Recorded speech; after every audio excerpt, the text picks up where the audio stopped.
Bonsoir, comment allez-vous? J'espère que vous allez très bien. Alors, aujourd'hui, on va voir l'impératif en anglais. C'est-à-dire que comment donner un ordre en anglais. OK? Donc, il faut savoir que l'impératif est le mode qu'on utilise pour donner un ordre, un conseil, une instruction, une invitation ou une interdiction. OK? Et il faut bien savoir que en anglais, l'impératif, c'est le mode le plus simple. Pourquoi l'impératif est très simple? Parce que on va prendre le verbe à l'infinitif, sans to, et là, c'est fini. OK? Par exemple, pour dire à quelqu'un de manger, OK? Mange ou bien manger. Nous savons très bien que le verbe to eat est le verbe manger. Mais on a dit qu'on va prendre le verbe à l'infinitif, voilà. Et là, on va supprimer le to. OK? Donc, on va supprimer le to. Et là, on va avoir tout simplement eat. Donc, pour dire à quelqu'un de manger, mange. En anglais, on va dire tout simplement eat.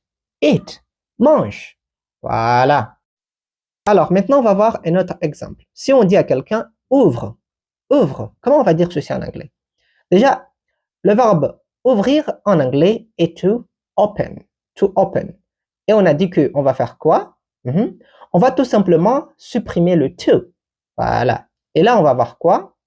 On va tout simplement avoir open. Voilà. Open. Donc, pour dire à quelqu'un d'ouvrir quelque chose, on va dire tout simplement open. Open. Ouvre. Voilà. Alors, par exemple ici, ouvre la porte. Comment on va dire ceci en anglais? C'est très simple. Pourquoi? Parce que le verbe ouvrir en anglais est to open. Voilà. Mais on a dit quoi? On va devoir supprimer le to. Et là, on va avoir tout simplement open qui reste. Alors, ouvre la porte, on va dire open, et puis la porte, the door. Donc, ouvre la porte, en anglais, on dit tout simplement open the door. Open the door. Ouvre la porte. Voilà. Very easy. Très simple. Alors, maintenant, comment on va dire écoute-moi? Écoute-moi. Déjà, le verbe écouter en anglais est to listen to. To listen to. Écouter quelque chose ou bien écouter quelqu'un. Donc, on va faire quoi? On va supprimer le to. Et là, il va rester listen to. Donc, on va dire listen to. Voilà, listen to. Et puis, comment on dit moi en anglais? Moi en anglais, on dit tout simplement me. Voilà. Donc, pour dire écoute-moi, en anglais, on va dire tout simplement listen to me. Listen to me. Écoute-moi. Listen to me, please. Écoute-moi, s'il te plaît. OK? Very easy. Alors, maintenant, on va voir un autre exemple. Comment on va dire fais tes devoirs? Fais tes devoirs. D'abord, le verbe faire ici, comment on dit faire en anglais? Le verbe faire en anglais est to do. Voilà. To do, c'est le verbe faire. Mais ici, on va tout simplement prendre do ici. Voilà, parce qu'on va pas prendre to. Donc, on va tout simplement prendre do. Et là, on va ajouter do ici. Alors, quand on ajoute do ici, fais tes. Comment on dit tes en anglais? Tes.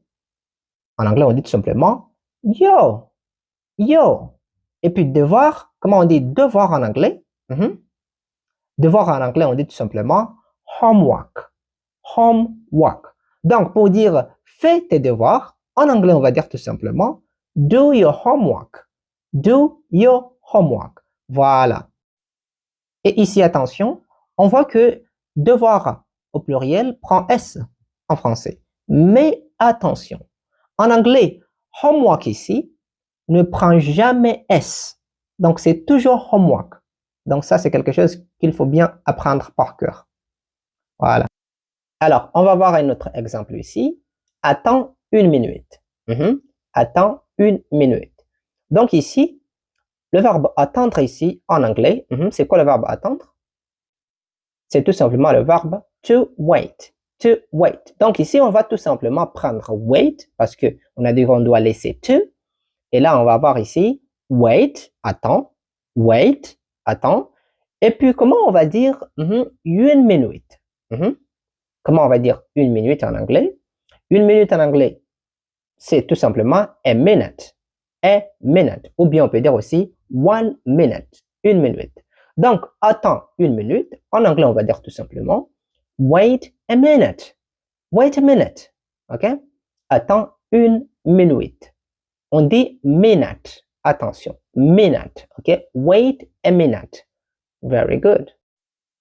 La partie précédente, on a vu l'impératif affirmatif, c'est-à-dire que comment on ordonne à quelqu'un de faire quelque chose. Alors maintenant ici, on va voir l'impératif négatif. Comment on interdit à quelqu'un de faire quelque chose. Par exemple, pour dire à quelqu'un, ne fais pas ça, ok? Ne mange pas. Voilà, c'est ce qu'on va voir maintenant. Donc ici, la règle est très simple. On va tout simplement ajouter don't plus le verbe à l'infinitif sans to. Voilà, c'est ça la règle à suivre. Donc, pour interdire à quelqu'un de faire quelque chose, c'est ça la règle à suivre. OK? Voilà. Par exemple, pour dire ne touche pas. Ici, on interdit à quelqu'un de toucher, donc on va devoir suivre la règle ici. Voilà. Donc, la règle nous dit que on doit ajouter quoi? On doit ajouter don't. Voilà. Donc ici, on va ajouter don't.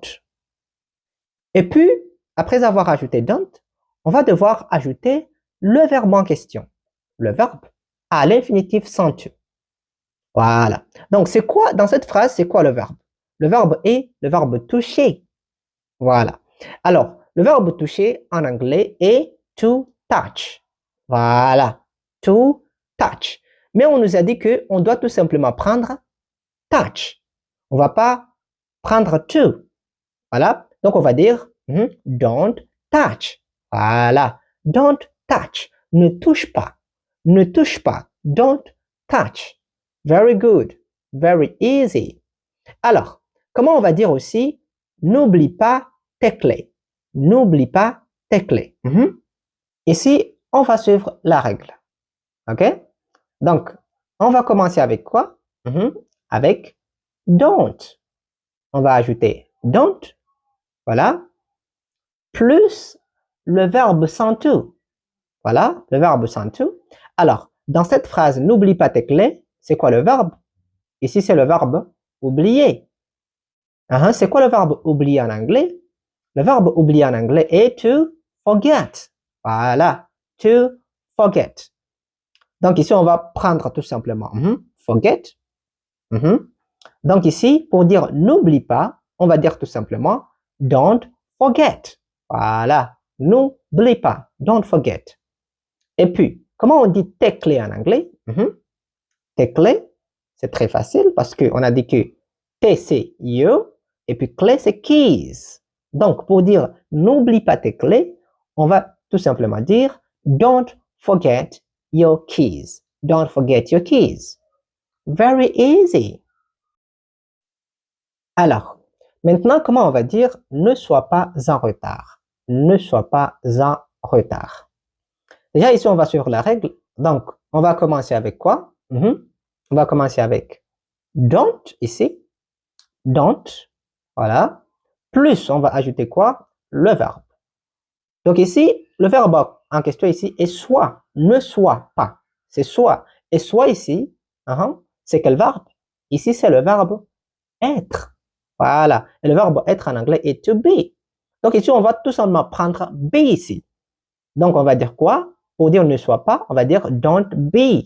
Ne sois pas. Don't be. Et puis, comment on dit en retard en anglais? Comment on dit en retard en anglais? En retard, en anglais, on dit tout simplement late. Donc, ne sois pas en retard. En anglais, on va dire tout simplement don't be late. Don't be late. Ne sois pas en retard.